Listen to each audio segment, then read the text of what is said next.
अभिनेते विजय यांच्या टीव्हीके पक्षाने सत्ता स्थापनेसाठी मागितला काँग्रेसचा पाठिंबा। काँग्रेस नेते के.सी. वेणुगोपाल यांची माहिती। काँग्रेसच्या तामिळनाडू प्रदेश युनिटची उद्या चेन्नईत महत्त्वाची बैठक।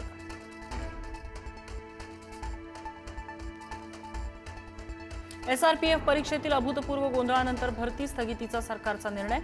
एकाच खासगी पुस्तकातील 85 प्रश्न परीक्षेत आल्याने विद्यार्थ्यांनी घेतला होता आक्षेप।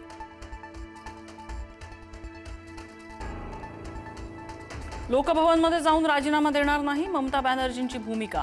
निवडणूक हरलेलो नाही, हरवलं गेलं, ममतांचा निवडणूक आयोग आणि भाजपवर निशाणा। लैंगिक शोषण प्रकरणातील आरोपींना पॅरोल देऊ नका, मुख्यमंत्री फडणवीसांचे मंत्रिमंडळ बैठकीत विधी आणि न्याय विभागाला निर्देश। लैंगिक शोषण गुन्ह्यातील 80 ते 90% आरोपी पॅरोलवरचे। नसरापुरातल्या पीडित मुलीचा श्वास कोंडल्यानं मृत्यू, शवविच्छेदन अहवालातून स्पष्ट। नराधमानं तोंडात मोजा कोंबल्यामुळे श्वास कोंडून जीव गेला। चिमुरडीच्या अंगावर आढळल्या जखमा।